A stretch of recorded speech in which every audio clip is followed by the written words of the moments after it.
Mereka merusak sifat penguasa itu. Sombong, zalim mereka. Makanya Allah menyebutkan dalam surah An-Naml, innal muluka idza dakhalu qaryatan afsaduha wa ja'alu 'izzata ahliha adillah wa kadzalika yaf'alun.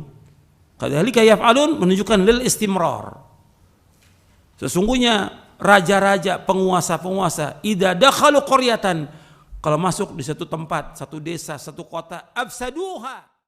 Assalamualaikum warahmatullahi wabarakatuh.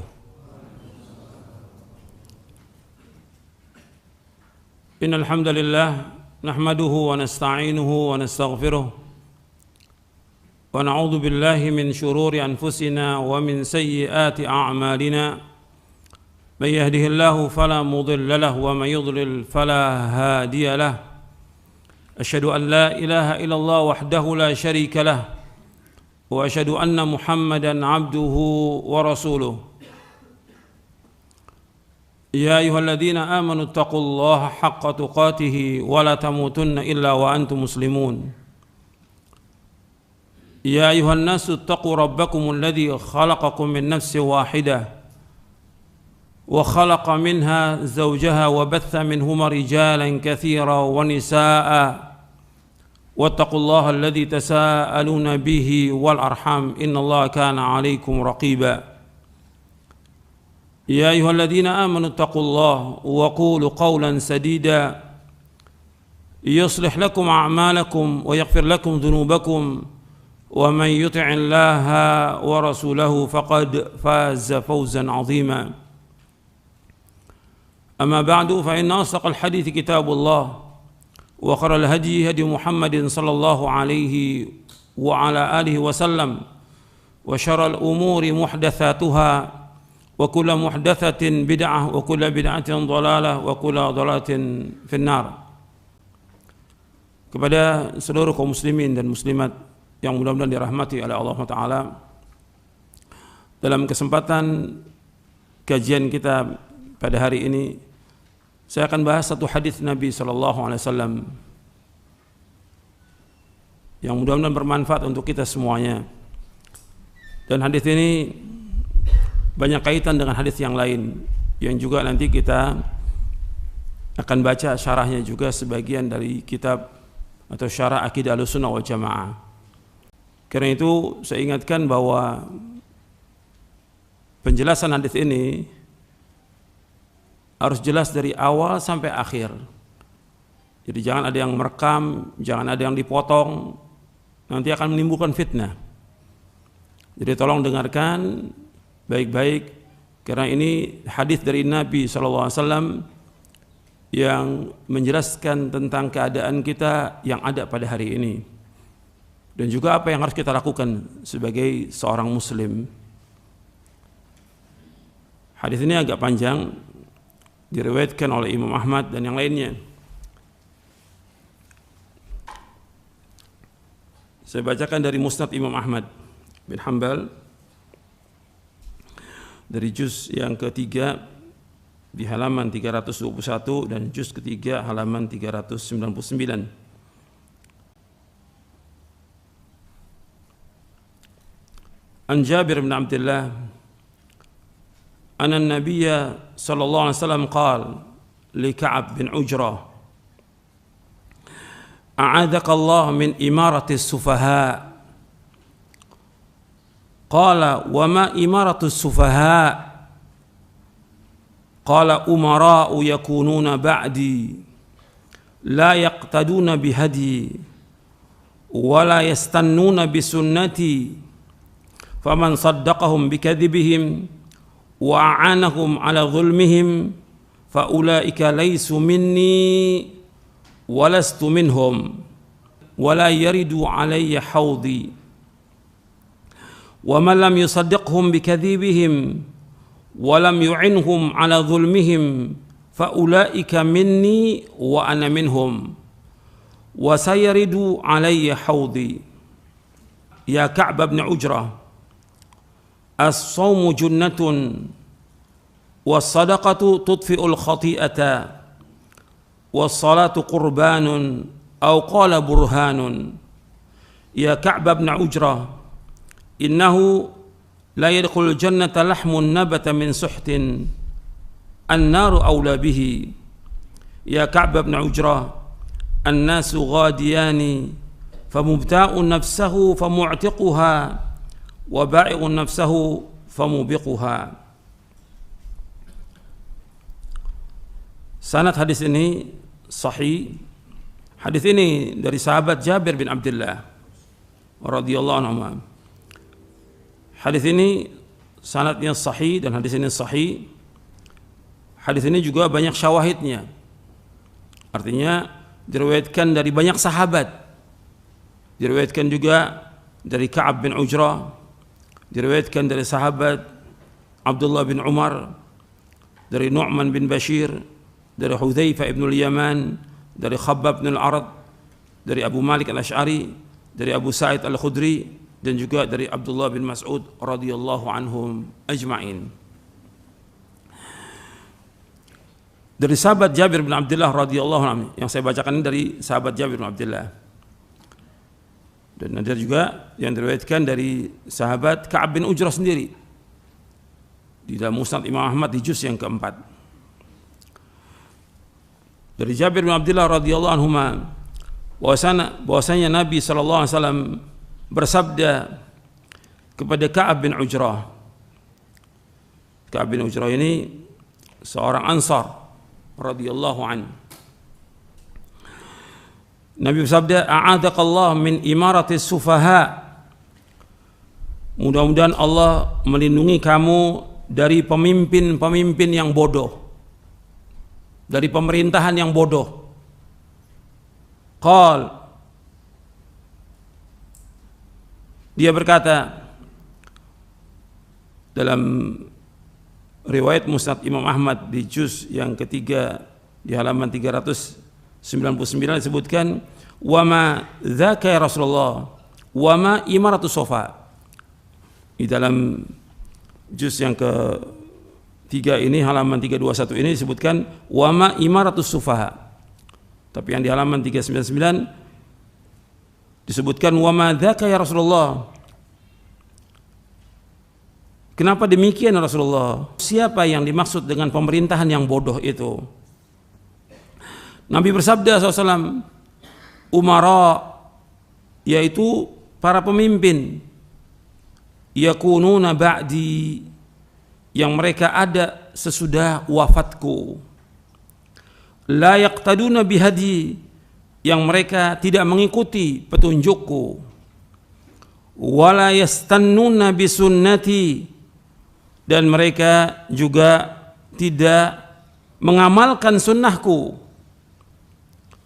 Faman saddaqahum bikadzibihim, barang siapa yang membenarkan kebohongan mereka, wa a'anahum ala zulmihim, dan menolong kezaliman mereka, faulaika, mereka itu laisu minni, mereka tidak termasuk golonganku, walastu minhum, dan aku tidak termasuk golongan mereka. Artinya mereka ini orang yang tidak mengikuti sunnahku. Mereka tidak masuk orang-orang yang mengikuti sunnahku, dan aku tidak juga masuk golongan mereka. Wala yaridu alayya haudhi, dan mereka tidak akan datang ke telagaku. Saya sampaikan hadis ini karena ada kalimat ini, karena kita 2 pekan yang lalu membahas tentang haud, tentang telaga. Kita bahas tentang telaga. Di sini sebutkan mereka ini yang membantu penguasa-penguasa yang zalim tidak akan datang ke telagaku. Saya sudah jelaskan siapa aja yang tidak datang ke telaga, di antaranya Khawarij, Murji'ah, Ahlul Bidah yang lain, termasuk ini orang-orang yang membantu penguasa yang zalim. Mereka tidak akan datang ke telagaku. Mereka tidak akan minum dari telagaku. Wa ma lam yusaddiqhum bikadzibihim, dan barang siapa yang tidak membenarkan kedustaan mereka, kebohongan mereka, walam yu'inhum ala zulmihim, dan tidak menolong kezaliman mereka, faulaika minni, maka mereka termasuk dari golonganku, wa ana minhum, dan aku termasuk golongan mereka. Wa sayaridu alayya haudi, dan mereka akan datang ke telagaku. Antum perhatikan di sini.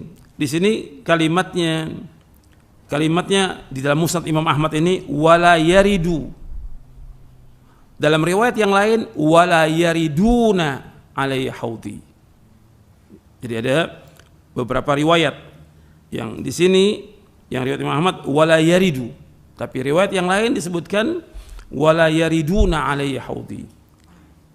Mereka tidak datang ke telagaku. Itu yang pertama. Yang kedua, orang-orang yang tidak membenarkan kedustaan mereka, tidak menolong kezaliman mereka, faulaika minni, mereka itu adalah termasuk golonganku. Wa ana minhum, dan aku termasuk golongan mereka. Wa sayaridu, dalam riwayat yang lain selain Musnad Imam Ahmad disebutkan wa sayariduna alayya haudi. Mereka ini akan datang kepadaku di telagaku. Artinya orang-orang yang tidak membenarkan kebohongan pemerintah yang bodoh dan tidak menolong kezaliman mereka, maka mereka akan meminum dari telagaku. Kemudian selanjutnya, ya Ka'b bin Ujrah, wahai Ka'b bin Ujrah, as-saumu junnatun, puasa itu adalah sebagai perisai. Was-sadaqatu tudfi'ul khati'ah, sedekah itu akan menghapuskan kesalahan. Was-salatu qurbanun, dan salat itu merupakan pendekatan diri kita kepada Allah. Au qala burhanun, atau salat itu merupakan bukti imannya seseorang. Dalam riwayat yang lain, riwayat Tirmidzi dari sahabat Mu'adz bin Jabal disebutkan was-salatu nurun, salat itu adalah cahaya. Ya Ka'b bin Ujrah, wahai Ka'b bin Ujrah, innahu la yadkhulul jannata, sesungguhnya tidak akan masuk surga lahmun nabata min suhtin, tidak akan masuk surga daging yang tumbuh dari barang yang haram. An-naru awlabi, neraka yang lebih patut bagi orang itu. Ya Ka'b bin Ujrah, wahai Ka'b bin Ujrah, an-nasu ghadiyani, manusia itu ada dua golongan. Yang berangkat di pagi hari itu ada dua golongan. Fabumta'u nafsahu, ada orang yang dia membeli dirinya, famu'tiquha, dan kemudian dia memerdekakannya. Wa bai'un nafsahu famubiquha, dan ada orang yang menjual dirinya dan kemudian dia membinasakannya. Sekarang kita bahas. Jadi hadis ini sahih, diriwayatkan oleh Imam Ahmad dan juga Abdul Razak dalam musannafnya, Abad bin Humaid, Ibnu Hibban, Al-Hakim, dan yang lainnya, Ad-Darimi, Al-Bazzar, Abu Ya'la, At-Tahawi, Ibnu Hibban, dan yang lainnya. Saya akan jelaskan, tolong dengarkan semuanya. Jangan ada yang tidur. Dicatat, perhatikan, supaya tidak salah paham. Ini masalah penting. Nabi SAW memberikan nasihat kepada Ka'b bin Ujrah dan kepada kita semuanya. Beliau SAW bersabda, a'adakallah min imaratis sufaha, mudah-mudahan Allah melindungi kamu dari pemerintahan yang bodoh. Ini pemerintahan yang bodoh adanya sesudah wafatnya Rasulullah SAW, setelah masanya Khulafa'ur Rasyidin, setelah masanya Muawiyah bin Abi Sufyan radhiyallahu anhuma. Nah, kemudian timbul khalifah terus sesudah itu. Dan di zaman para imam seperti zamannya Imam Ahmad bin Hanbal dan seterusnya, ya penguasanya penguasa yang bodoh. Dan sampai hari ini. Dan akan terus. Dalam riwayat Ka'ab bin Ujrah disebutkan tentang penguasa ini, bahwa penguasa ini imaratus sufaha, Nabi menyebutkan umara yakunu ba'di, pemerintahan yang bodoh itu yaitu yang ada sesudah wafatku. Dalam riwayat Ka'ab bin Ujrah disebutkan in asatakunu ba'di umara yakdzibun wa yadhlimun, nanti akan ada penguasa-penguasa yang mereka selalu berdusta dan selalu menzalimi manusia, selalu berdusta dan selalu menzalimi manusia. Mereka ini dalam hadis Jabir ini disebutkan la yaqtaduna bihadi, mereka tidak mengikuti petunjukku. wala yastannuna bisunnati, dan mereka tidak mengamalkan sunnahku. Dan ini sudah terjadi sejak zaman dahulu. Dan terus seperti itu sampai hari ini. Karena ini merupakan tanda-tanda kiamat. Disebutkan di sini karena pemerintahan yang seperti ini, pemerintahan yang bodoh. Dan dalam riwayat Qabil Hujrah, pemerintahan yang selalu berdusta, selalu berbuat zalim. Maka Nabi bersabda di sini, "Faman saddaqahum bikadzibihim." Barang siapa yang membenarkan kebohongan mereka. Pemerintah bohong, dia membenarkan kebohongan mereka. Wa a'anahum 'ala dzulmihim, dan menolong kezaliman mereka. Yang pertama membenarkan, yang kedua menolong kezaliman mereka. Maka mereka ini orang-orang yang membenarkan dan menolong kezaliman mereka, faulaika laisu minni, mereka itu tidak termasuk golonganku. Walastu minhum, dan aku tidak termasuk golongan mereka. Wala yaridu alayya haudi, dan mereka tidak akan datang ke telagaku. Ini orang-orang yang membantu penguasa yang zalim, membenarkan kedustaan mereka, mereka nggak akan masuk, nggak akan ikut untuk minum dari telaganya Rasulullah Sallallahu Alaihi Wasallam. Yang kita semuanya mengharapkan untuk bisa dapat menghirup air dari telaga Rasulullah SAW yang tidak akan haus selama-lamanya. Kemudian wa man lam yusaddiqhum, barang siapa yang tidak membenarkan mereka, tidak membenarkan kedustaan mereka, pokoknya nggak percaya dah dengan omongan mereka. Walam yu'inhum ala dzulmihim, dan tidak menolong kezaliman mereka. Faulaika minni wa ana minhum, mereka adalah dari golonganku, artinya dari ahli sunnah, wa ana minhum, dan aku termasuk golongan mereka. Wa sayaridu alayya haudi, dan mereka itu akan datang ke telagaku. Tentang orang-orang yang membenarkan mereka, ini tentunya yang namanya penguasa atau pemerintahan ini mesti punya pasukan, punya aparat, punya tentara.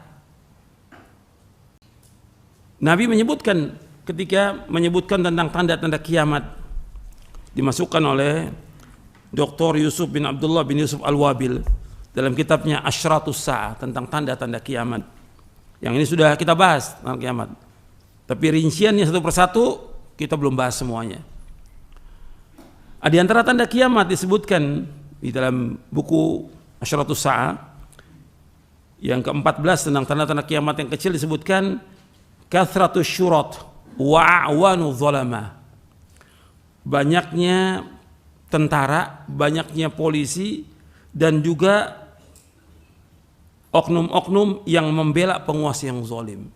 Nabi menyebutkan SAW dalam riwayat Imam Ahmad dari sahabat Abu Umamah, Nabi menyebutkan SAW, anna Rasulullah SAW qala yakunu fi hadhil ummati fi akhir zaman rijalun, aw qala yakhruju rijalun min hadhil ummati fi akhir zaman ma'hum siyatun ka'annaha adnabul baqar yaghduna fi sakhatillah wa yaruhuna fi ghadabihi.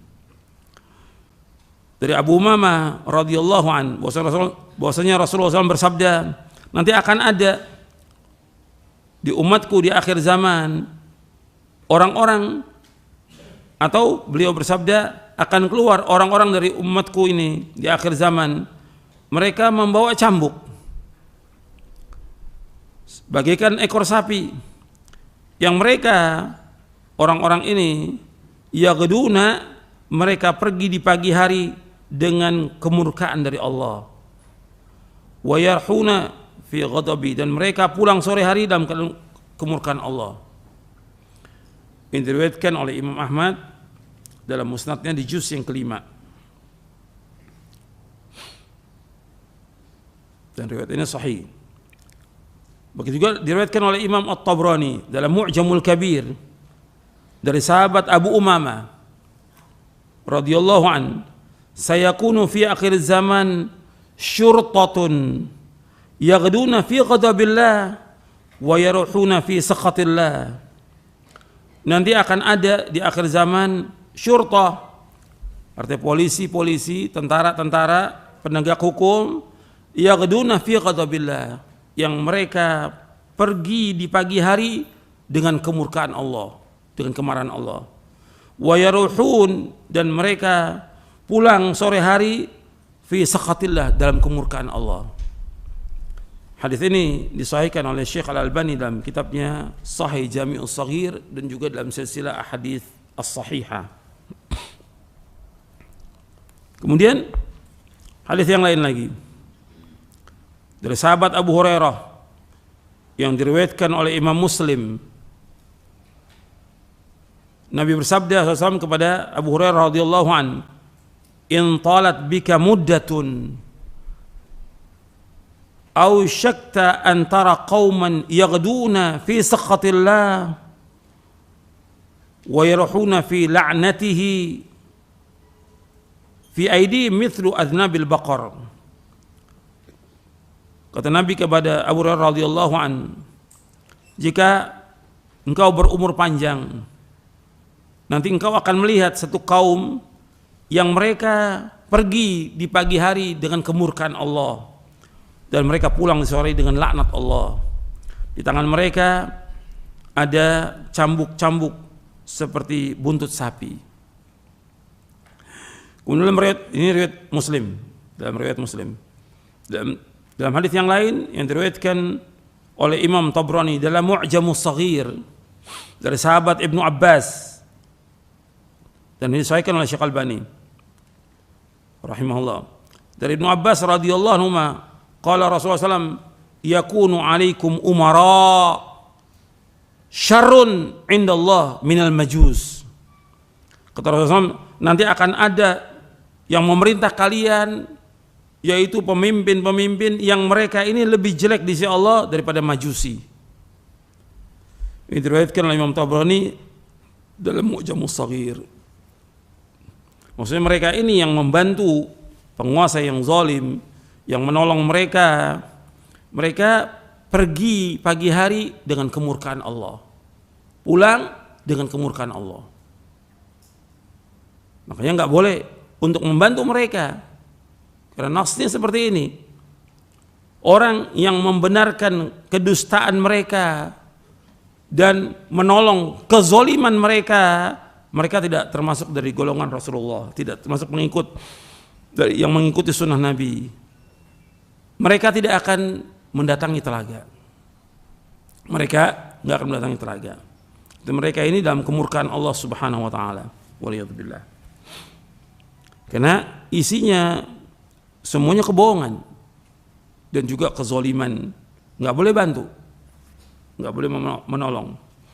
Kita sebagai umat Islam, ya kita dakwah, tidak membantu, bahkan mendakwakan mereka, menasihati mereka yang baik. Kalau sudah seperti ini pemerintah, saya bahas poin ini dulu. Ini masih ada beberapa poin yang bawahnya. Yang ini dulu kita bahas. Artinya pemerintah sekarang zalim. Pemerintah sekarang dikatakan imaratus sufaha, pemerintahan yang bodoh atau dungu atau yang lain. Sekarang bagaimana menurut Islam yang seperti ini? Nabi SAW menjelaskan, agama Islam ini lengkap. Nabi menjelaskan bahwa kalau ada yang seperti ini, bukan kemudian dicaci maki atau dijelekkan atau dibuka aibnya, baik itu di media sosial, baik itu di media cetak, baik itu dalam ceramah. Nggak boleh dalam Islam, hukumnya haram. Perhatikan tuh, hukumnya haram. Menjelekkan penguasa, menghina penguasa, merendahkan penguasa, ini haram dalam Islam hukumnya, nggak boleh, meskipun dia zalim. Sekarang kita lihat dalam Syarah Aqidah Ahlussunnah wal Jamaah, antum buka kitabnya, Syarah Aqidah Ahlussunnah wal Jamaah, poin yang ke-74, halaman 568. Ahlussunnah menasihati pemerintah dengan cara yang baik, tidak provokasi, tidak mengandung provokasi, dan tidak ada penghasutan. Meskipun kita sudah tahu dengan sabda Nabi ini adanya pemerintah yang bodoh, pemerintah yang zalim, pemerintah yang suka berdusta, tapi nggak boleh kita membuka aib mereka, baik itu di media sosial, baik menghasung massa dengan demo, nggak boleh dalam Islam, tidak boleh. Kita baca penjelasan ini. Ahlussunnah menasihati pemerintah dengan cara yang baik, tidak mengadakan provokasi dan penghasutan. Prinsip Ahlussunnah wal Jamaah tidak mengadakan provokasi atau penghasutan untuk memberontak kepada penguasa, meskipun penguasa itu berbuat zalim. Nabi sudah sebutkan zalim penguasa. Sesudah wafatnya Rasulullah adalah penguasa yang zalim. Bahkan kata Nabi, yadhlimun wa yakdzibun, yakdzibun wa yadhlimun. Mereka penguasa selalu berdosa, selalu bohong dan selalu zalim penguasa. Dan itu umumnya sifat penguasa. Penguasa selalu mereka merusak, sifat penguasa itu. Sombong, zalim mereka. Makanya Allah menyebutkan dalam surah An-Naml, innal muluka idza dakhalu qaryatan afsaduha wa ja'alu 'izzata ahliha adillah wa kadzalika yaf'alun. Kadzalika yaf'alun menunjukkan lil istimrar. Sesungguhnya raja-raja, penguasa-penguasa, idza dakhalu qaryatan, kalau masuk di satu tempat, satu desa, satu kota, afsaduha, dia mesti merusak pemerintah itu. Wa ja'alu 'izzata ahliha adillah, dan menjadikan orang-orang yang terhormat menjadi orang yang hina, dihinakan. Dia pemimpin, dia ulama, dihinakan oleh penguasa itu. Adillah. Wa kadzalika yaf'alun, dan demikianlah mereka selalu berbuat. Kalimat wa kadzalika yaf'alun menunjukkan istimrar. Begitulah penguasa, sifatnya penguasa. Selalu mereka merusak dan selalu menzolimi orang.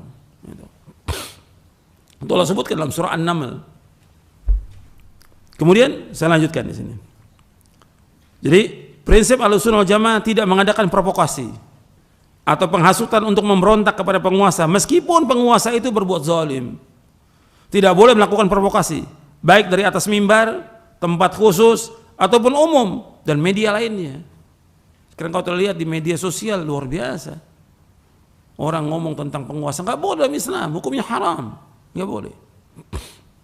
Menghina penguasa, menjelekkan penguasa, memfitnah dengan menyebut nama-nama segala, nggak boleh dalam Islam. Karena yang ada timbul fitnah. Lah antum sekarang ada penguasa yang zalim, penguasa yang berdusta. Antum nih sebagai umat Islam, Islam datang ini untuk islah, memperbaiki. Apakah dengan ucapan itu memperbaiki? Tidak. Setetes juga tidak. Tidak ada manfaatnya. Bagaimana memperbaikinya? Mendatangi. Maka di sini saya bawakan. Saya sebutkan di sini bagaimana salafus saleh, bagaimana petunjuk Nabi SAW dan salafus saleh terhadap penguasa yang zalim.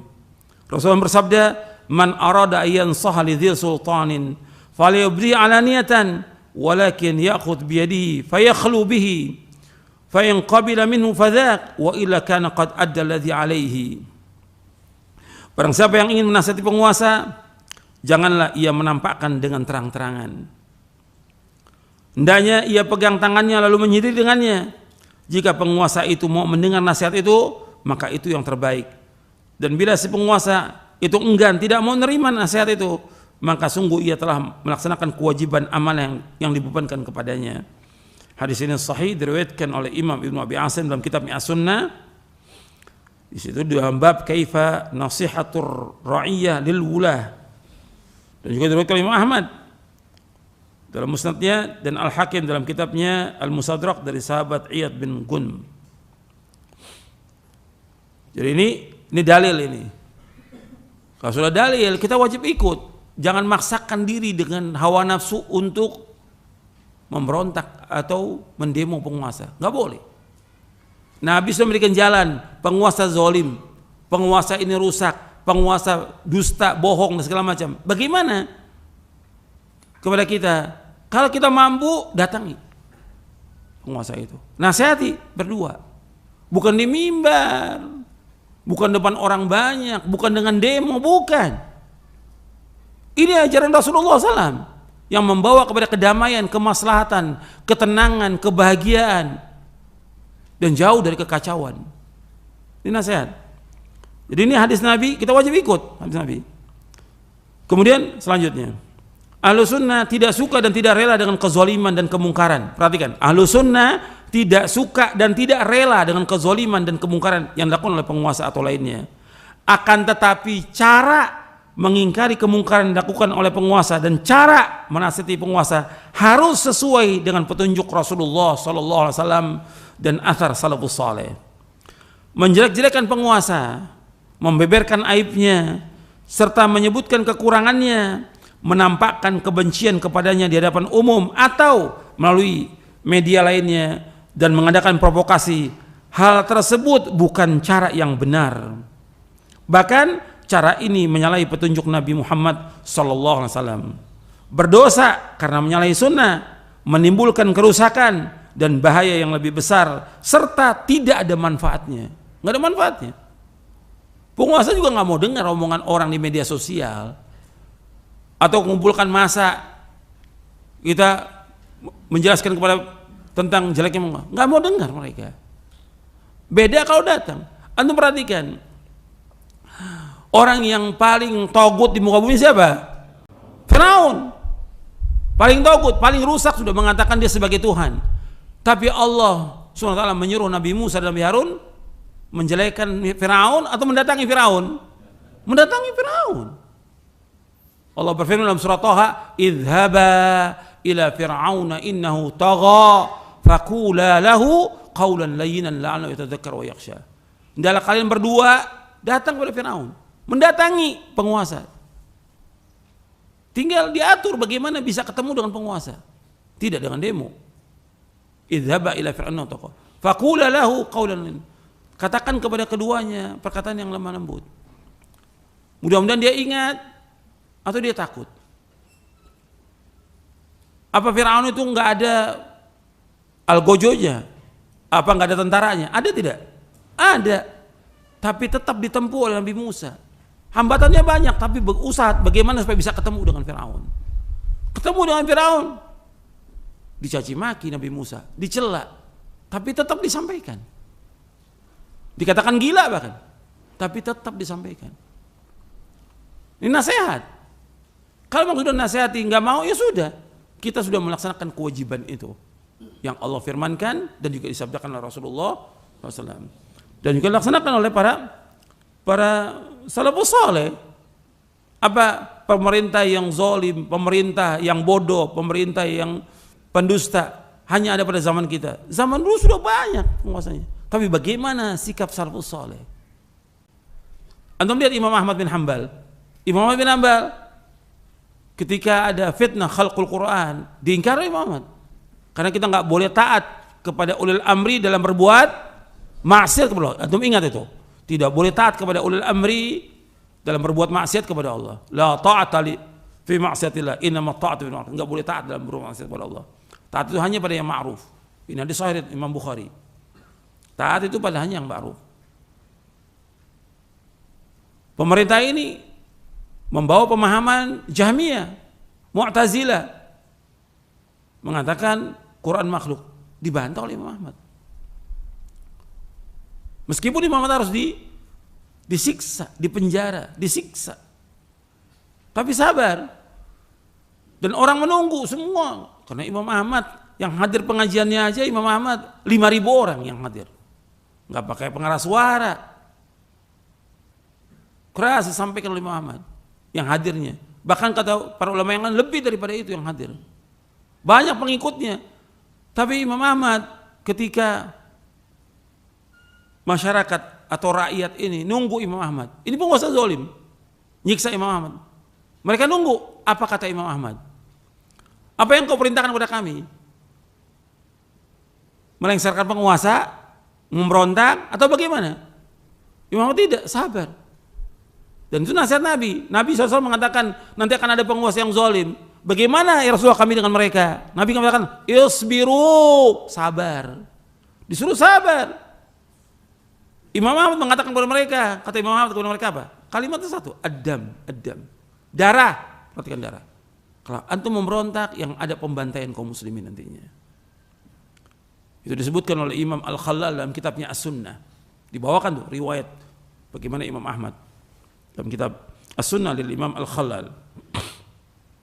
Dan Rasulullah bersabda, makanya orang-orang yang dia menghinakan penguasa, menjelekkan penguasa, membeberkan aibnya, menyebutkan kekurangannya, mengadakan provokasi, menghasut, ini menyalahi petunjuk Nabi SAW. Dia berdosa karena menyalahi sunnah, menimbulkan kerusakan dan bahaya yang lebih besar, serta tidak ada manfaatnya. Orang yang melakukan hal demikian akan dihinakan oleh Allah pada kiamat. Perhatikan ini. Ini kepada para dai, perhatikan ini.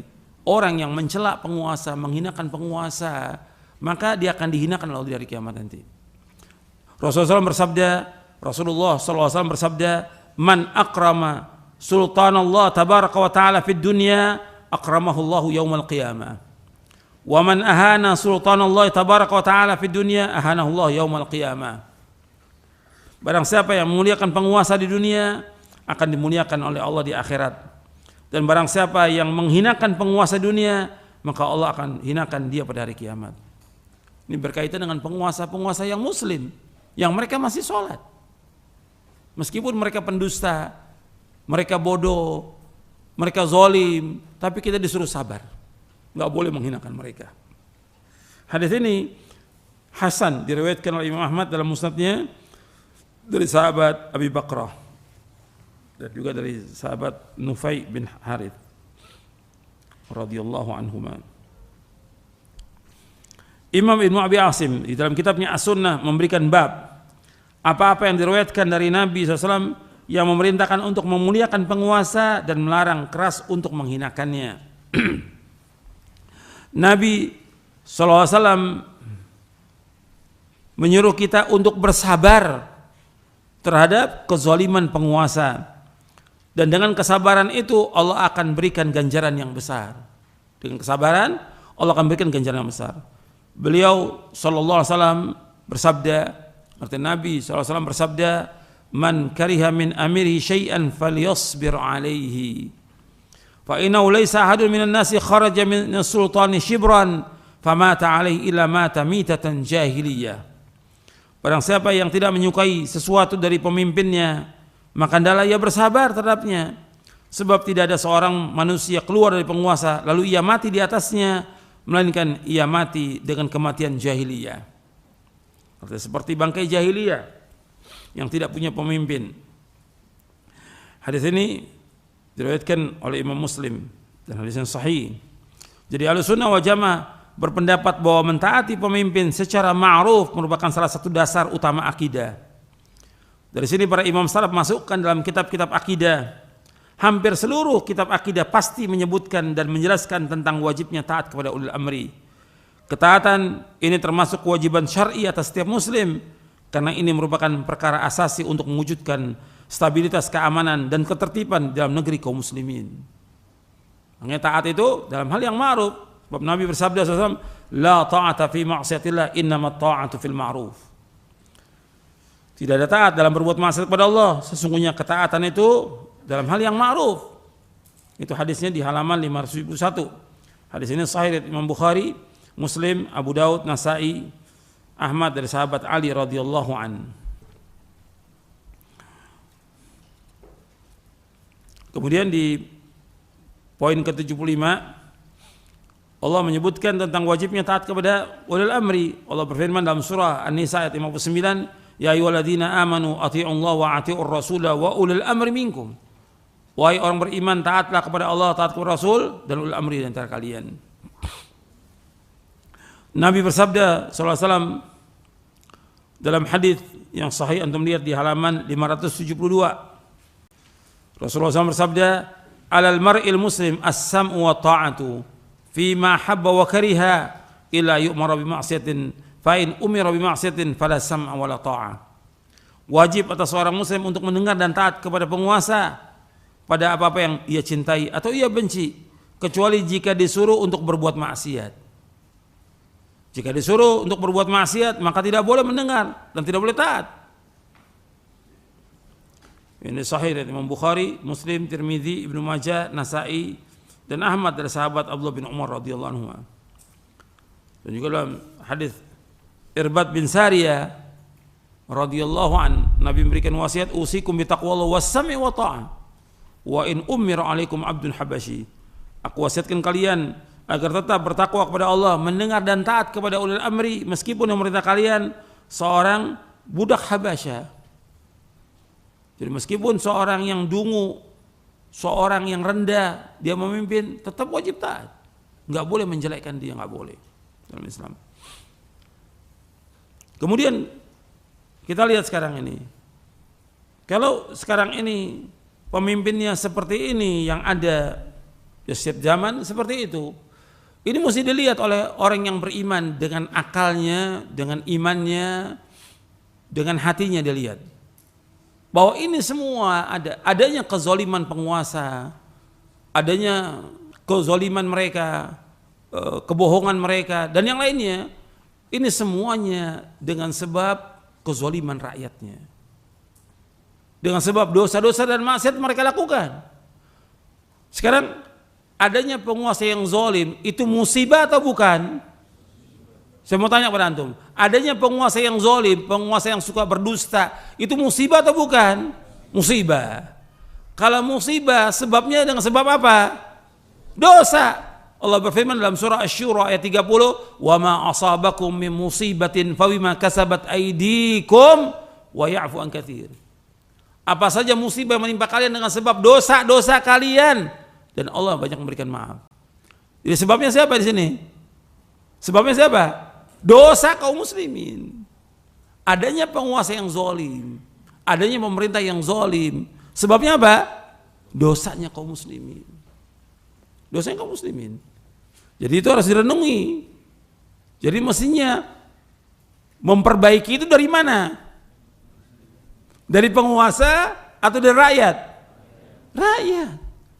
Kalau ini orangnya orang yang beriman, kalau ini orang-orang yang berilmu, kalau orangnya yang akalnya waras, gitu. Mesti memperbaiki dari mana? Dari rakyat, bukan dari atas. Yang diperbaiki rakyat. Sebab adanya penguasa yang zalim dengan sebab kezaliman rakyatnya. Dan itu dijelaskan oleh Imam Ibnu Qayyim di dalam kitabnya Miftah Daris Sa'adah di juz yang kedua. Beliau menjelaskan bahwa adanya penguasa yang zalim dengan sebab dosa dan kezaliman rakyatnya. Gak mungkin pada zaman ini pemerintahnya seperti pemerintahnya Muawiyah, gak mungkin. Apalagi seperti pemerintahnya Umar bin Khattab atau Abu Bakar, nggak mungkin. Pemimpin itu merupakan cerminan rakyatnya. Kalau rakyatnya zalim, suka bohong, pendusta, ya pemimpin demikian. Sekarang gimana nggak pemimpinnya demikian? Rakyatnya tukang bohong, ustadznya tukang bohong, dai-dainya tukang bohong, ya pemimpinnya juga demikian. Itu perhatikan tuh. Ini sebab rakyatnya. Makanya dikuasakan penguasa yang zalim dengan sebab kezaliman di antara mereka. Allah berfirman dalam surah Al-An'am ayat 129, "Wa kadzalika nuwalli ba'dadh-dhalimina ba'dhan bima kanu yaksibun." Dan demikianlah kami jadikan sebagian orang yang zalim itu penguasa dengan yang lainnya dengan sebab apa yang mereka kerjakan. Jadi orang-orang yang zalim itu berkuasa dengan sebab kezaliman yang mereka lakukan. Makanya kata para ulama, apabila rakyat ingin selamat dari kezaliman pemimpin mereka, hendaklah mereka meninggalkan kezaliman. Makanya Syekh Albani menjelaskan jalan selamat.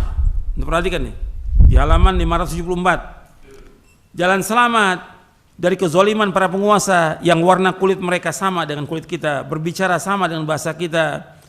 Karena itu agar umat Islam selamat, yang pertama, kata Syekh Albani rahimahullah, hendaknya kaum muslimin bertaubat kepada Allah. Taubat dengan taubatan nasuha atas semua dosa. Jadi kalau pemimpinnya berbuat dosa, rakyat berbuat dosa apa enggak? Ya berbanyak rakyat berdosa. Pemimpin berbuat dosa, rakyatnya lebih banyak lagi dosanya. Kalau pemimpin ada berbuat kekufuran, kesyirikan, rakyatnya sama juga. Pemimpin berbuat beda, rakyat juga sama. Karena bagaimana? Ya taubat kepada Allah. Tinggalkan semua bentuk kesyirikan. Tinggalkan semua beda. Tinggalkan maksiat, taubat kepada Allah dengan taubatan nasuha. Kalau kita ingin pemimpin yang adil, pemimpin yang jujur, pemimpin yang betul-betul dia dekat dengan rakyatnya.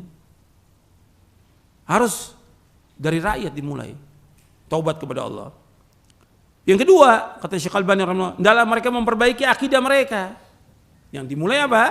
Akidah. Paham? Akidah. Mulai tauhid. Yang didakwakan oleh para nabi dan rasul apa? Tauhid. Semua nabi, semua rasul memulai dakwah dengan tauhid. Agar umat ini beribadah hanya kepada Allah, menjauhkan syirik. Tidak menyekutukan Allah. Dan ini harus dilakukan siang malam. Ajarkan mereka dengan ilmu. Ajarkan mereka dengan kitab-kitab akidah para ulama. Bacakan kepada mereka kitab akidah para ulama itu. Ajak mereka untuk mentauhidkan Allah, menjauhkan syirik. Itu paling penting. Kemudian yang ketiga, hendaklah mereka mendidik diri mereka dan keluarga mereka di atas Islam yang benar sebagai penerapan firman Allah Ta'ala, innallaha la yughayyiru ma biqaumin hatta yughayyiru ma bi anfusihim. Sesungguhnya Allah tidak mengubah keadaan satu kaum sebelum mereka mengubah keadaan yang ada pada diri mereka sendiri. Artinya Allah menyebutkan di sini perubahan itu dimulai dari mana? Dari diri sendiri. Antum perhatikan ayatnya, perhatikan, jangan dirubah ini. Innallaha la yughayyiru ma biqaumin hatta yughayyiru ma bi anfusihim. Antum perhatikan, tidak yughayyiru ma biwulatihim. Tidak yughayyiru ma bi umaraihim, tidak. Perhatikan tuh. Sampai mereka merubah apa yang ada pada pemimpin mereka. Pemerintah mereka tidak. Allah sebutkan bi anfusihim. Jadi perubahan itu bukan dari pemerintah. Dari mana mulainya? Rakyat diri sendiri, dari diri kita. Sebab Allah merintahkan kepada kita dalam Al-Quran, ya ayyuhalladzina amanu qu anfusakum wa ahlikum nar. Wahai yang beriman, jagalah diri kamu dan keluarga kamu dari api neraka. Jaga diri kamu dan keluarga kamu. Kita nggak akan ditanya tentang siapa pemimpin kita, nggak akan ditanya. Kita nggak akan ditanya di hari kiamat, bagaimana kamu kok diam dengan pemimpin yang zalim? Tidak akan ditanya. Tapi Allah tanya, kenapa kamu nggak didik istri kamu? Kenapa kamu nggak didik anak kamu? Kenapa kamu nggak suruh mereka untuk bertauhid kepada Allah? Kenapa kamu nggak suruh untuk mereka melaksanakan sunnah? Kenapa kamu nggak suruh mereka pakai jilbab? Kenapa kamu nggak suruh mereka untuk melaksanakan amal-amal soleh? Ditanya oleh Allah. Yang lain kita pribadi. Tapi kita nggak akan ditanya tentang pemimpin kita, nggak akan ditanya. Itu perhatikan itu. Jadi perubahan itu harus dari diri kita. Makanya ada seorang dai mengatakan, aqimu daulat Islam fi qulubikum tuqam lakum fi ardikum. Tegakkan negara Islam di hati kamu, niscaya akan tegak Islam itu di negara kamu. Jadi untuk menghindarkan diri dari kezaliman sang penguasa, bukan dengan cara menerpa sangkaan sebagian orang, yaitu dengan demonstrasi, bukan memberontak, bukan mengangkat senjata, ataupun dengan cara kudeta, bukan. Karena demikian termasuk bid'ah dan menyalahi nas syariat yang memerintahkan untuk merubah diri kita lebih dahulu. Karena itu harus ada perbaikan kaidah dalam pembinaan, dan pasti Allah Ta'ala menolong hambanya yang menolong agamanya. Allah berfirman, wa yansurannallahu may yansuruh innallaha laqawiyyun aziz. Allah pasti akan menolong orang yang menolong agamanya. Sungguh Allah Maha Kuat, Allah Maha Perkasa. Dalam surah Al-Hajj surah 22 ayat 40. Ini penjelasan Syekh Albani dalam Syarah Aqidah Tahawiyah. Kemudian yang harus perhatikan bahwa Ahlussunnah wal Jamaah menganjurkan agar menasihati ulil amri dengan cara yang baik, mendoakan amir yang fasik, pemimpin yang fasik disuruh untuk mendoakan agar diberi petunjuk, melaksanakan kebaikan dan istiqomah atas kebaikan, karena baiknya mereka bermanfaat untuk dia dan rakyatnya. Imam Al-Barbahari rahimahullah yang wafat tahun 329 Hijriah dalam kitabnya Syarhus Sunnah mengatakan, apabila engkau melihat seorang mendoakan keburukan kepada pemimpin, ketahuilah bahwa orang itu termasuk salah satu pengikut hawa nafsu. Orang yang mendoakan kejelekan buat pemimpin, dia adalah pengekor hawa nafsu. Namun apabila engkau melihat seorang mendoakan kebaikan kepada seorang pemimpin, ketahuilah bahwa ia termasuk ahlu sunnah, insyaallah. Fudail bin Iyad rahimahullah berkata, jika aku mempunyai doa yang baik yang akan dikabulkan, maka semuanya akan aku tujukan bagi para pemimpin. Ia ditanya, wahai Abu Ali, jelaskan maksud ucapan tersebut. Beliau berkata, apabila doa itu hanya aku tujukan bagi diriku, tidak lebih hanya bermanfaat bagi diriku. Namun apabila aku tujukan kepada pemimpin dan ternyata para pemimpin berubah menjadi baik, maka semua orang dan negara akan merasakan manfaat dan kebaikannya. Kita diperintahkan untuk mendoakan mereka dengan kebaikan, bukan keburukan. Meskipun ia seorang pemimpin yang zalim lagi jahat, karena kezaliman dan kejahatan akan kembali kepada diri mereka sendiri. Sementara apabila mereka baik, maka mereka dan seluruh kaum muslimin akan merasakan manfaat dari doanya. Dalam kitab Syarh Sunnah dari Imam Al-Barbahari. Ini jelas ini. Artinya begitu penjelasan dari para ulama Ahlussunnah. Pertama dari Al-Quran, yang kedua hadis Nabi, yang ketiga athar para sahabat, kemudian salafus saleh. Bagaimana menghadapi penguasa yang zalim. Jadi kita nggak usah panik, nggak usah bingung. Jangan kita ditunggangi oleh orang-orang politik, jangan, nggak boleh. Seorang dai dia harus lurus, mendakwakan yang hak Quran wa sunnah fahmi salaf. Nggak terikat dengan penguasa, nggak terikat juga dengan prajuritnya penguasa. Dan kita gabung dengan mereka, nggak boleh. Ikut gabung dengan polisi, ikut gabung dengan tentara, nggak boleh kita. Kita orang dai tidak terikat dengan apapun juga, bebas kita. Kita bisa dakwah kepada semua orang dan semua golongan. Jangan masuk ke dalamnya. Ketika antum masuk ke dalamnya, membenarkan kedustaan mereka, membenarkan kezaliman mereka, maka ini orang tidak akan minum dari telaganya Nabi Muhammad SAW. Imam Ibnu Qayyim menyatakan begini di dalam kitabnya I'lamul Muwaqqi'in. Kata Imam Ibnu Qayyim rahimahullah, sesungguhnya syariat berdiri, perhatikan semuanya, sesungguhnya syariat berdiri di atas pondasi dan asas hikmah dan kemaslahatan dunia dan akhirat bagi hamba-hamba Allah. Syariat tersebut adalah adil seluruhnya. Semua syariat Islam semuanya adil seluruhnya. Rahmat seluruhnya. Semuanya syariat Islam membawa rahmat bagi manusia. Syariat Islam membawa kemaslahatan seluruhnya. Semua maslahat, nggak ada syariat Islam membawa kejelekan, tidak ada. Semuanya maslahat, membawa kepada kebaikan. Kemudian syariat Islam semuanya hikmah. Semuanya hikmah. Nggak ada di dalamnya yang tidak hikmah. Maka setiap masalah yang keluar dari keadilan kepada kezaliman, dari rahmat kepada lawannya, dari maslahat kepada mafsadah, dari hikmah kepada kekerasan, maka itu tidak termasuk syariat, meskipun dimasukkan ke dalamnya dengan sebab takwil. Syariat adalah cermin keadilan Allah terhadap hambanya. Syariat adalah rahmatnya Allah di antara hamba-hambanya. Syariat merupakan naungan Allah di buminya. Syariat merupakan hikmah Allah yang menunjukkan kepada Allah, yang menunjukkan kejujuran Rasulnya SAW. Dan ini semuanya adalah petunjuk yang paling sempurna dan paling benar. Kemudian beliau jelaskan lagi di halaman selanjutnya, beliau mengatakan begini, sesungguhnya Nabi SAW mensyariatkan kepada umatnya untuk mengingkari kemungkaran agar dengan pengingkaran itu tercapailah perbuatan ma'ruf yang dicintai oleh Allah dan Rasulnya. Apabila mengingkari kemungkaran menimbulkan sesuatu yang lebih mungkar daripadanya dan lebih dimurkai oleh Allah dan Rasulnya, maka tidak diperbolehkan untuk mengingkari meskipun Allah membenci dan memurkai pelakunya. Pelakunya pemimpin yang zalim, dia berbuat kemungkaran, berbuat kezaliman, ini benci oleh Allah. Tapi ketika kita mengingkari dengan cara yang salah, ini enggak diridhai Allah. Perhatikan itu. Ya, tidak diperbolehkan mengingkari meskipun Allah membenci dan memurkai pelakunya, pelaku kezaliman itu. Ini seperti apa? Kata Ibnu Qayyim rahimahullah, seperti mengingkari para raja, para pemimpin, para penguasa dengan cara memberontak pada mereka. Karena hal ini merupakan pokok dari setiap kejelekan dan fitnah sampai akhir zaman. Ini penjelasan Ibnu Qayyim.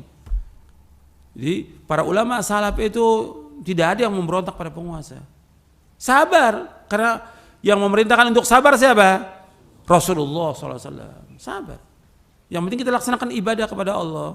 Maka selanjutnya di sini disebutkan oleh Nabi Muhammad SAW kepada Ka'ab bin Ujrah, disuruh apa? Laksanakan ibadah. Sibukkan dengan ibadah. Kata beliau, ya Ka'ab bin Ujrah, as-sawmu junnatun, was-sadaqatu tudfi'ul khati'ah, was-salatu qurbanun aw qala burhanun. Wahai Ka'ab bin Ujrah, puasa itu perisai. Sedekah menghapuskan kesalahan. Salat merupakan pendekatan diri kepada Allah atau merupakan bukti keimanan. Di sini disebutkan disuruh kita untuk membanyakan puasa. Puasa-puasa sunnah. Apakah itu Senin Kemis, setiap bulan 3 hari, atau puasa Daud, Shaumu junnah. Karena apa? Junnah itu junnah minal ma'asi, yang kedua junnatu minan nar. Junnah perisai dari perbuatan dosa maksiat. Orang kalau puasa itu dia nggak semangat untuk berbuat maksiat, lemah dia. Dan itu bisa alami dia. Di saat puasa itu orang dia teredam syahwatnya dia dengan puasa itu, berkurang dengan puasa. Yang kedua, bahwa puasa itu kalau kita benar ikhlas karena Allah akan membentengi kita dari api neraka. As-shaumu junnah. Jadi Nabi suruh melakukan amal soleh, puasa. Tidak usah urus penguasa. Mereka zalim, mereka bohong, mereka bodoh, nggak usah kita urus. Yang kita urus sekarang amal-amal soleh. Kalau orang bertanya, lantas siapa yang ngurus penguasa? Sekarang kita balikan pertanyaan. Yang mengangkat penguasa itu, dia menjadi penguasa siapa? Allah. Dalam Al-Quran Allah sebutkan demikian. Jadi ini harus perhatikan bahwa ini urusannya urusan Allah. Makanya kita munajat kepada Allah. Bukan kemudian, oh ini nggak bisa, kita harus penguasa zalim harus kita lengserkan. Kalau dilengserkan, yang ganti siapa? Yang lebih jelek daripadanya. Pasti. Karena apa? Nabi menyebutkan tentang kekuasaan. Ma min yaumin illa wa ba'dahu syarru minhu. Tidak ada hari melainkan sesudahnya lebih jelek daripada yang sebelumnya. Jadi gak segampang itu. Dipikir orang seperti mindahkan gelas kali, lengserkan penguasa, gelas ganti yang baru. Gak segampang itu. Ini orang yang seperti ini orang yang bodoh. Lebih bodoh dari penguasa. Lebih bodoh dari penguasa. Jadi gak bisa. Harus sabar. Harus sabar. Doakan dengan kebaikan. Kita sibukkan dengan ibadah. Disuruh untuk puasa. Kemudian membanyakkan sedekah. As-sadaqah tudfil khati'ah. Sedekah akan memadamkan kesalahan. Di dalam hadis Muadz bin Jabal, as-sadaqah tudfi'ul khati'ata kama yudfi'ul ma'u an-nar. Sedekah itu akan menghapuskan kesalahan sebagaimana air memadamkan api. Banyakkan sedekah. Karena orang banyak sekarang yang butuh. Banyakkan sedekah. Banyak orang-orang yang susah, banyak orang yang butuh. Antum banyakkan sedekah. Baik yang laki maupun perempuan, sibukkan dengan sedekah. Tapi semua dilakukan karena Allah. Itu. Dan yang paling bagus sedekah sir, yang tersembunyi. Tidak diumumkan, tidak riya, jangan. Nggak diterima nanti kata riya itu. Dan ini juga sedekah dijalankan masing-masing. Jangan seperti sekarang ini. Orang donasi ini, donasi ini. Antum ditanya nanti duitnya kemana? Nanti akan ada penjelasan sesudahnya ini. Uang itu, kalau itu antum nggak jalankan, nggak sampaikan kepada orangnya, itu jadi api neraka buat antum. Jangan tambah beban. Kita udah banyak beban ini. Itu banyak yang belum kita laksanakan dari ibadah kepada Allah. Jangan tambah beban. Karena tambah beban, apalagi fitnah apa? Uang ini sekarang ini. Bukannya orang awam, penuntut ilmu sekarang sibuk udah cari donasi. Para dai sibuk donasi. Mesti ada tuh. Kalau udah ada ceramahnya belakangnya donasi. La haula wala quwwata illa billah. Gak boleh dalam Islam seperti itu, gak boleh. Minta-minta kepada manusia itu jelek. Merusak tauhid dia kepada Allah. Merusak akhlak dia. Merusak izzahnya dia, kehormatannya dia. Rusak sudah dengan minta-minta kepada manusia itu. Gak ada harganya dia. Gak boleh. Antum sebagai orang beriman, tawakal kepada Allah. Mintanya kepada Allah. Allah merintahkan kita mintanya kepada Allah. Was'alullaha min fadlih. Minta kepada Allah. Nabi mengajarkan kepada Ibnu Abbas yang masih remaja, idza sa'alta fas'alillah wa idza sta'anta fasta'in billah. Apabila kau minta kepada Allah. Kalau minta tolong kepada Allah. Jangan pada manusia, jangan. Manusia punya uang 1 miliar, 1 triliun. Kecil kenapa? Dia dibandingkan dengan hartanya Allah, kekuasaannya Allah. Allah enggak akan habis. Antum minta kepada Allah, kau minta pada manusia. Manusia ini miskin, fuqara. Allah sebutkan dalam Al-Quran. Ya ayuhan nas, antumul fuqara ilallah. Wallahu al-ghaniyul hamid. Wahai manusia, kalian semua fakir. butuh kepada Allah. Allah yang maha kaya. Jangan minta-minta pada manusia, jangan. Allah yang menciptakan kita, Allah pasti memberikan rezeki kepada kita, pasti gitu. Antum lihat dong pada orang-orang awam, nggak minta-minta, dikasih rezeki sama Allah. Lebih susah, lebih miskin dikasih. Kok kenapa kita yang ngaji nggak yakin dengan itu? Kenapa antum sebagai dai, sebagai ustadz nggak yakin minta-minta pada manusia? Nggak boleh dalam Islam. Nanti akan ada nih, daging yang tumbuh dari yang haram, neraka yang lebih patut. Bagi yang kaya, ya banyakin sedekah. Bagi yang mampu, banyakin sedekah. Jangan dihitung sedekah itu. Cari orang-orang miskin. Jangan percaya tuh kalau ada orang WA, SMS, jangan percaya. Gitu. Kalau udah sekali dikasih, terus minta dia. Antum jalan. Bagaimana para ulama dulu jalan, cari orang-orang miskin. Sampaikan sedekah itu kepada mereka. Jangan melalui WA segala macam, jangan. Banyak bohong semuanya itu. Kemudian wassalatu qurban. Jadi sedekah ini banyak kan. Ayatnya banyak, saya nggak perlu bawakan ayat banyak dalam Al-Quran. Anda bisa lihat dalam surah Al-Baqarah tentang sedekah. Hadisnya juga puluhan tentang sedekah ini. Keutamaannya puluhan sedekah ini. Antum jangan bakhil. Sedekah ini betul-betul akan menghapuskan dosa, menghapuskan kesalahan, dan juga akan, Nabi juga menyebutkan, menyembuhkan sakit.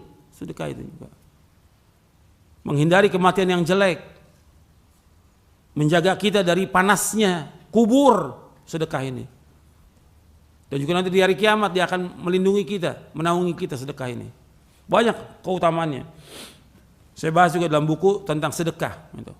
Sedekah menghapuskan dosa. Kemudian wassalatu qurbanun. Salat itu sebagai pendekatan diri kepada Allah. Salat ini ibadah, mendekatkan diri kepada Allah Subhanahu wa taala. Maka laksanakan salat yang wajib 5 waktu berjamaah di masjid. Laki-laki itu di masjid, bukan di rumah. Kemudian safnya rapat. Laksanakan rawatibnya. Rawatib, qobliyah, ba'diyah, jalankan itu. Laksanakan. Kemudian sholat duha, sholat malam. Bangun. Karena afdalus sholat ba'dal faridati sholatul lail. Seutama sholat sesudah yang wajib, sholat malam.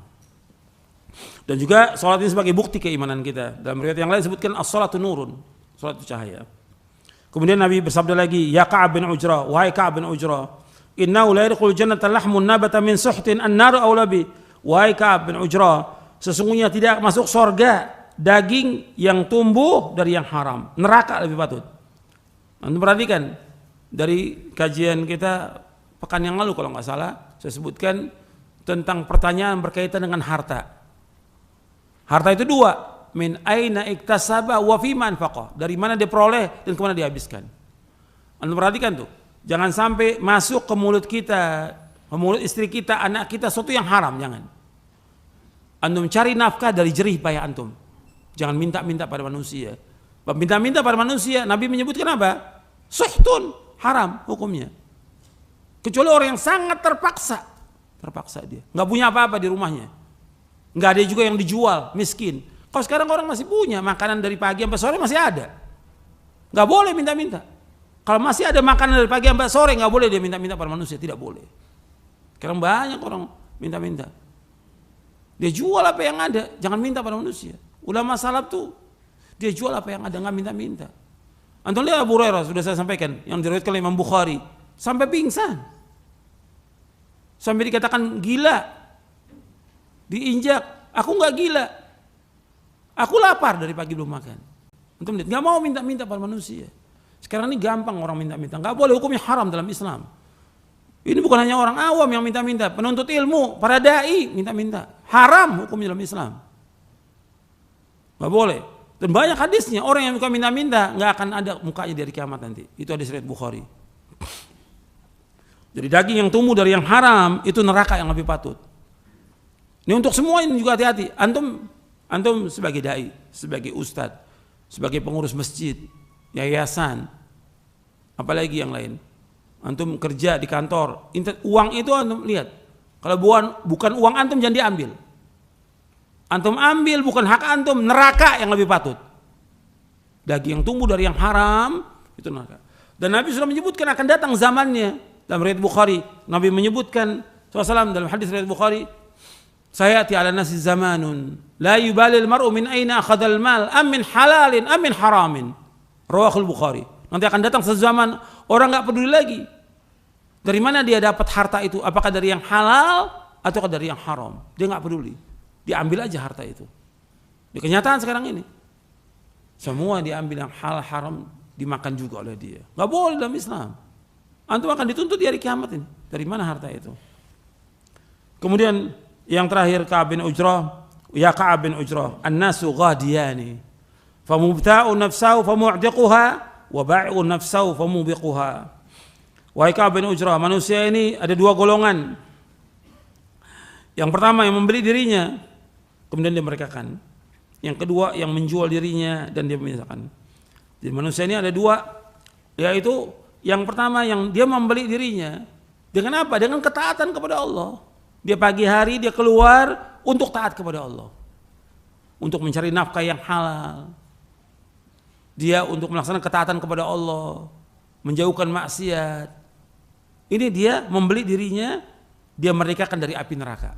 Dia jauhkan tuh perbuatan syirik, bid'ah, maksiat, tempat-tempat yang tidak manfaat, yang sia-sia, yang membawa ke neraka, dijauhkan itu semuanya. Yang kedua, yaitu orang yang menjual dirinya dengan berbuat dosa dan maksiat, berbuat kesyirikan, berbuat bid'ah, berbuat maksiat, kemudian dia binasakan dirinya dengan itu. Artinya orang kalau sudah dia menjual dirinya dengan harga yang murah, bisa aja dia ikut orang-orang yang zalim atau penguasa yang zalim, dia jual dirinya dengan jabatan. Kan jabatan itu manis, indah. Orang semuanya senang, tapi membawa ke neraka. Karena banyak orang yang tidak adil dan banyak orang yang zalim dengan jabatan itu. Ini terjadi yang seperti ini, dia binasakan. Makanya kita termasuk yang mana? Kita yang menyelamatkan diri kita dari adab Allah atau membinasakan diri kita? Setiap manusia setiap hari seperti itu. Jadi ini yang bisa saya sampaikan, mudah-mudahan ini bermanfaat dan dapat kita pahami dengan benar. Saya jelaskan dari awal, jangan salah paham tentang ini. Dan kita berusaha untuk mengamalkan. Urusan penguasa adalah urusan orang-orang yang memang mampu. Kalau kita nggak mampu, mau nasihati maksud saya, mampu. Kalau nggak mampu sudah. Makanya menasihati penguasa nggak gampang. Seutama-utama jihad, kata Nabi, afdal jihadi kalimatu haqqin inda sultanin jair, bahwa seutama jihad mengatakan kalimat yang hak, kalimat yang benar di sisi penguasa yang zalim. Mendatangi penguasa itu bukan dari mimbar dijelekan penguasa. Kalau dari mimbar semua orang bisa, semua penakut juga bisa kalau dari mimbar. Tapi kalau di hadapan penguasa bisa dia di penjara, bisa dia dibunuh. Maka ini dikatakan seutama-utama jihad. Kalimatu haqqin inda sultanin jair. Itu saja, mudah-mudahan bermanfaat. Dan urusan kita ini adalah urusan bagaimana kita beribadah kepada Allah dengan benar, bagaimana kita selamat dunia, selamat akhirat. Yang Anda pikirkan sekarang ini bagaimana kita selamat dunia, selamat akhirat. Jangan kita sibuk dunia dengan nama-nama segala macam lah sudah. Slogan-slogan ini banyak nih slogannya. Slogan jihad, slogan memperbaiki, slogan ini. Hati-hati antum di bawah slogan itu. Kita ingin selamat dunia akhirat. Kita harus jelas tujuan kita ini apa. Tujuan hidup kita akhirat. Kita ibadah kepada Allah. Penguasa yang zalim bukan hanya sekarang, dari zaman dulu sudah ada. Dan Nabi sudah kabarkan adanya penguasa yang zalim. Tapi Nabi memberikan solusi dengan sabar. Sabar dan sabar. Sampai kapan? Sampai mati. Sampai kapan sabarnya? Sampai kapan? Sampai mati. Antum lihat para ulama itu. Seperti itu sabar mereka sampai mereka meninggal dunia. Gitu. Harus sabar. Jadi kita tetap, karena sabar ibadah. Ibadah nggak ada batasnya sampai mati. Karena Allah berfirman, wa'bud rabbaka hatta ya'tiyakal yaqin. Beribadah kepada Allah sampai datangnya al-yaqin. Al-yaqin itu artinya al-maut, kematian. Itu Allah sebutkan di akhir surah Al-Hijr.